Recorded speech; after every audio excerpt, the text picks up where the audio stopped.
Barca 4-2 win করছে। একটা on গোল হয়েছে যেটা লেভানডস্কি এর শুটারে লেগে বলটা নেটে প্রবেশ করে এবং গোল কনসিড করে বার্সা। তো গোলটা অনেকটাই অনাকাঙ্ক্ষিত ছিল। আর একটা স্যাড নিউজ হইল পেদ্রি ইনজুরিতে পড়ছে, প্রায় 3 থেকে 4 সপ্তাহের জন্য মাঠের বাইরে থাকবে। একই সাথে আরেকটা স্যাড নিউজ হইল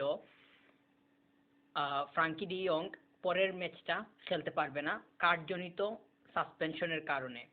এর আগের ম্যাচে বা এর আগে একটা ইয়েলো কার্ড ছিল, আজকে একটা ইয়েলো পাইছে। তো দুইটার কারণে পরের ম্যাচটা কোপেনহেগেনের সাথে সে মিস করতে যাইতেছে, অর্থাৎ পেদ্রিকেও আমরা পাইতেছি না পরের ম্যাচটাতে, একই সাথে ফ্রাঙ্কি। তো দুইটাই মিড, একদম প্রপার মিড ছাড়াই কোপেনহেগেনের সাথে খেলতে নামবে বার্সা। যদিও কোপেনহেগেনের সাথে ম্যাচটা হোম ম্যাচ, ওইখানে অ্যাডভান্টেজ পাওয়া যাবে। আমরা যদি দুইটা থেকে যে কোনো একটাকে পাইতাম তাহলে ওইটা একটু বেশি ভালো হইতো। এখন দুইটাকেই পাওয়া যাইতেছে না, এটা সত্যি নেতিবাচক চিন্তার একটা বিষয় হয়ে দাঁড়িয়েছে।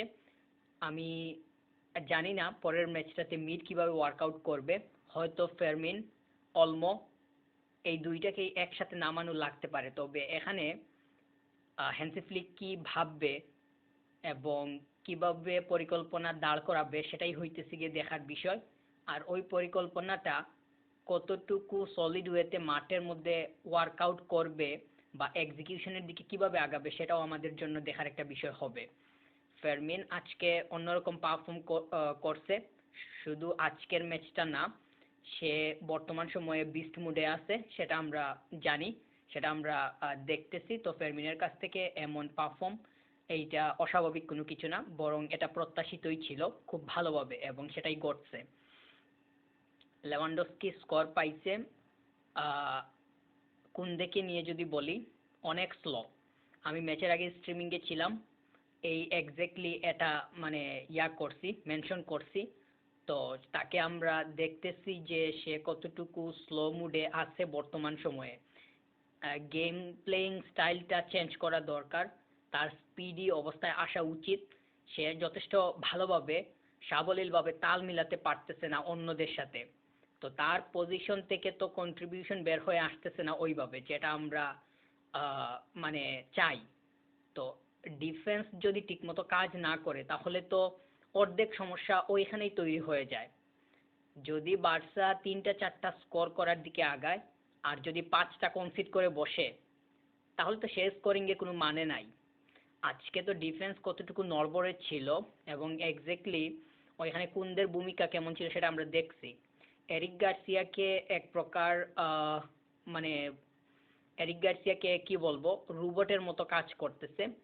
এইটা আসলেই মানে একটা দেখার বিষয়। আজকে মানে সব থেকে বেশি পরিমাণ পাস কমপ্লিট করা প্লেয়ার এরিক গার্সিয়া। পেদ্রি এর অনেক খারাপ একটা ম্যাচ গেছে, ফ্রাঙ্কি ডিয়ং আজকে ভালো করছে, মানে সলিড ওয়ার্ক ছিল। এরিক গার্সিয়া যথেষ্ট পরিমাণ ট্রাই করছে, দেখছি যে তার মানে চেষ্টার কোনো কমতি ছিল না, সব জায়গাতেই বিচরণ করার ট্রাই করছে। ভালো একটা শুট ছিল যেটা অপোনেন্টের কিপার সেভ করে দিছে। অবশ্য শুটটা কিন্তু মোটামুটি ডাইরেক্ট হয়ে গেছে, মানে একদম স্ট্রিক্ট। ওইটা যদি একটু পাশ দিয়ে যাইতো সেক্ষেত্রে গোলকিপারের জন্য সেটা টাচ করা একটু চ্যালেঞ্জিং হইতো। যখন সেটা ডিমান্ডিং হইতো সেক্ষেত্রে হয়তো স্কোর পাওয়ার সম্ভাবনা তৈরি হইতো, যদি একটু কর্নার বরাবর হইতো। ওইটা স্ট্রিক্টলি যাওয়ায় সেটা খুব ভালোভাবে টাচ করা বা ফিঙ্গার দিয়ে উপর দিয়ে ছেড়ে দেওয়া কিপারের জন্য সহজ হয়ে গেছে। তো অলমো বেঞ্চ থেকে আসছে, এসে স্কোর পাইছে, ভালো স্কোর ছিল। অলমোকে হয়তো পরের ম্যাচটাতে শুরু থেকেই আমরা পাইতে যাইতেছি। যদি সেটা হয় তো হবে। ফেরমিন অলমো দুইটা একসাথে হয়তো শুরু করার একটা সম্ভাবনা তৈরি হইতে পারে। আর কোপেনহেগেনকে এক্সপ্লেইন করে কোচিং প্যানেল তারা কি পায় ওইটার উপরে ডিপেন্ড করে মিডটা সাজানো হবে বলে আমরা ধরতে পারি। কারণ হুট করে মিডটা আসবে না, হয়তো দেখা যাবে যে বের্নালকে দিয়ে শুরু করানো হইতেছে, অথবা কাসাদোকে দেওয়ার একটা সম্ভাবনা থাকতে পারে। তো লেটস সি, যদি ফেরমিন অলমো দুইটাই একসাথে আসে তারা কিভাবে ওয়ার্কআউট করে, তাদের পরিকল্পনা বা তাদেরকে নিয়ে কিভাবে চিন্তা ভাবনা সাজানো হয় এবং ওইগুলা দেখা মাঠের মধ্যে কিভাবে পাওয়া যায় সেটাই দেখার বিষয় হবে। তো হুয়ান গার্সিয়া কিন্তু গোল হজম করতেছে, এই বিষয়টা খুবই একটা মানে চিন্তার বিষয়। এটা কিন্তু কোনো পজিটিভ বিষয় না। তো এইটা আরো মানে সে আরো বেশি পরিমাণ সচেতন হওয়া দরকার। বার্সা পরের ম্যাচটাতে 3টা পয়েন্ট যদি পায় তাহলে টেবিলের একদম টপ এইটের ভেতরে ঢুকে যাওয়ার একটা সম্ভাবনা তৈরি হবে খুব ভালোভাবে। তো পরের ম্যাচটাতে 3টা পয়েন্ট খুবই দরকার। এই তো সামনে ম্যাচ আসতেছে রিয়াল ওবেইদোর সাথে, নেক্সট ম্যাচটা ওইটা লা লিগার, এর পরের ম্যাচটা কোপেনহেগেনের সাথে, যেটা উয়েফা চ্যাম্পিয়ন্স লিগের লিগ ফেজের লাস্ট ম্যাচ, 8 নাম্বার ম্যাচ। তো ওই ম্যাচটাতে হোম ম্যাচ, ওইখানে বার্সার অ্যাডভান্টেজ সব দিক থেকেই থাকবে, বিশেষ করে ফ্যান্স পাওয়ারটা বার্সার পক্ষেই থাকবে। হুয়ান গার্সিয়া আরো বেশি পরিমাণ সতর্ক হওয়া দরকার।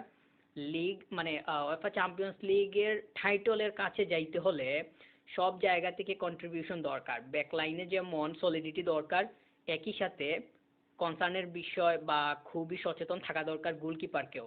তো গোলকিপারের কনসিস্টেন্ট অবস্থাটা আমাদের প্রয়োজন। এক ম্যাচ 2 ম্যাচের পারফর্ম দিয়ে হাইপ দেওয়ার কোনো মানে নাই বা কোনো দরকার নেই। হুয়ান গার্সিয়াকে নিয়ে বেশি বেশি পরিমাণ চিল্লাচিল্লি করার কোনো প্রয়োজন আছে বলে মনে করতেছি না। সে কনসিস্টেন্ট ভাবে মাঠের মধ্যে আরো আরো কনসিস্টেন্ট ভাবে আরো শক্ত পারফর্ম নিয়ে গোলপোস্টে থাকতে হবে। এইটা হইতেছে গিয়ে চাওয়ার বিষয়, প্রত্যাশার বিষয়।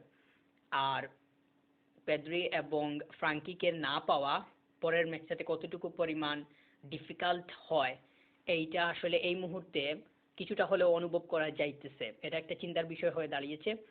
তবে আশা করতেছি যে এদের পরিবর্তে ভালো পরিকল্পনা নিয়ে আসবে হ্যান্সি ফ্লিক, এবং ওইটার মধ্য দিয়ে কোপেনহেগেনকে সামাল দেয়া বা ফেস করা একটু স্বাভাবিক হবে। যদি দেখা যায় যে এদের অনুপস্থিতির কারণে সমস্যার সৃষ্টি হইতেছে বা মানে মিডটা যেইভাবে ওয়ার্কআউট করবে চাওয়া হইতেছে ওইভাবে হইতেছে না, সেক্ষেত্রে কিন্তু নেগেটিভ ফল আসার সম্ভাবনা মানে তৈরি হইতে পারে। তবে এমনটা আমরা মানে আপাতত চিন্তা করতেছি না, আমরা পজিটিভ থিঙ্কিং করতেছি। দেখা যাক পরের ম্যাচটাতে কি হয়। যদি আহ, মানে কাসাদোকে দেয়া হয় সেক্ষেত্রে হয়তো ফেরমিন থাকবে, কাসাদো ফেরমিন এই দুইটা, আর আরেকজন কে থাকে সেটা দেখতে হবে। আবার এরকমও চিন্তা ভাবনা করা যেতে পারে আহ, রাফিনহাকে মাঝখানে নিয়ে এসে ফেরমিন থাকলো, রাফিনহা থাকলো, দুইটাই থাকলো, আর কাসাদোকে দেওয়া হলো, এইভাবে 3টা দিলে হয়ে যেতে পারে। রাশফোর্ডকে তখন শুরু করাতে হবে। তো লামিন আগামী ম্যাচটাতে আসবে কিনা সেটা মানে দেখতে হবে, মানে পরের নেক্সট উয়েফা চ্যাম্পিয়ন্স লিগের নেক্সট ম্যাচটাতে যদি আসে, অবশ্যই আসাটা প্রয়োজন, আমরা সেটার অপেক্ষায় আছি। তো আজকে 3টা পয়েন্ট খুবই দরকার ছিল এবং এক্স্যাক্টলি সেটা পাইছে বার্সা। পাওয়ার কারণে এখন 9 নাম্বার অবস্থানে চলে আসছে, মানে 7টা ম্যাচ শেষ হওয়ার পর প্রতিটা টিম 7টা করে ম্যাচ খেলে ফেলছে। তো বার্সা এখন 9 নাম্বার পজিশনে অবস্থান করতেছে 13 পয়েন্ট নিয়ে। আগে 10 পয়েন্ট ছিল। বার্সা 3টা উইন করছিল আগে, একটা ড্র ছিল। তো 3টার কারণে 9 পয়েন্ট আর ড্রর কারণে 1 পয়েন্ট, টোটাল 10। আর আজকে উইন করার কারণে +3, তো ইকুয়াল 13 হয়ে গেছে। তো পরের ম্যাচটায় যদি 3টা পয়েন্ট পায় সেক্ষেত্রে 16 হয়ে যাবে এবং এটাই আমাদের মানে এখন টার্গেট। আরো 3টা পয়েন্ট যদি হয়ে যায় তাহলে 16 পয়েন্ট নিয়ে দেখা যাবে যে টপ 8-এ ঢুকে গেছে। তো টপ 8-এ যদি ঢুকে তাহলে ডাইরেক্টলি রাউন্ড অফ 16-এ চলে যাবে, যেটা হইতেছে গিয়ে আমাদের মানে টপ টার্গেট বা টপ গোল এই মুহূর্তে। এর পরের হিসাব পরে দেখা যাবে। তো জেরার্ড মার্টিন, আজকে আমরা দেখছি এরিক গার্সিয়া, এই দুইটা একসাথে শুরু করছিল। দুইটা যে খুবই খারাপ করছে সেটা না, তবে আরো বেশি পরিমাণ সতর্ক হওয়া দরকার। আর বালদে কিন্তু বল লুজ করতেছে, যেটা আমি আগেও বারবার মানে নোটিস করতেছি বা বলতেছি। যখনই স্ট্রিমিংয়ে আসতেছি তখনই বালদে এর একটা একটা জিনিস নিয়ে বলা লাগতেছে যে সে বল লুজ করতেছে। তো এই যে লুজ করাটা, এইটা তো আসলে ভালো কোনো কিছু হচ্ছে না। আমরা দেখতেছি যে বালদে কুন্দেরা তাল মিলাতে পারতেছে না। এই এই দুইটা তো ফুল ব্যাক, এবং ফুল ব্যাক গুলা যদি ভালোভাবে মানে মানে সাপোর্ট দিতে না পারে সেটা তো আসলে মানে মানে কি বলবো, মানে ভালোভাবে তো সাপোর্ট যদি না পাওয়া যায় সেক্ষেত্রে তো মানে সাইড গুলা সাইডগুলা তো আসলে ঠিকঠাক মতো যদি ওয়ার্কআউট না করে এদের কারণে তো মাঝখানের দিকে সমস্যা হইতে পারে, এবং এক্স্যাক্টলি আমরা সেটা দেখতেছি। কুন্দে তার বডির দিকে অনেক বেশি পরিমাণ তার নজর, সে যাতে মানে খুব ভালোভাবে ফিট থাকে বা সুস্থ থাকে, ওই মানে খুবই স্ট্রং থাকে ওই চিন্তাটা হইতেছে তার, কিন্তু মাঠের মধ্যে আমরা তাকে স্পিডি অবস্থায় দেখতেছি না। সে একটা স্লো ভাব নিয়ে আসে। আবার ওই ওই একই সূত্রে যদি বলি, বালদে কিন্তু বল লুজ করতেছে, আমরা দেখতেছি সে কয়টা এটাকে মানে ভালোভাবে অবদান রাখতেছে, তার কন্ট্রিবিউশনটা অ্যাটাকের দিকে কতটুকু পরিমাণ পরিষ্কারভাবে আছে। আমরা তো পরিষ্কার জায়গাটা দেখতে পারতেছি না।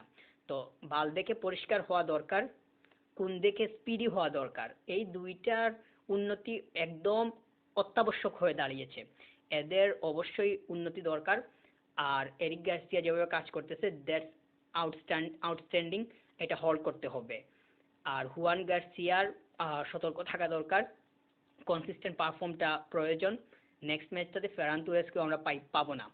তো কথা চ্যাম্পিয়ন্স লিগে আশা করতেছি যে রবার্ট লেভানডস্কি সে তার কাজটা ঠিকঠাক মতো করবে। আমরা পরের ম্যাচের দিকে হা করে তাকিয়ে আছি। Thank you very much.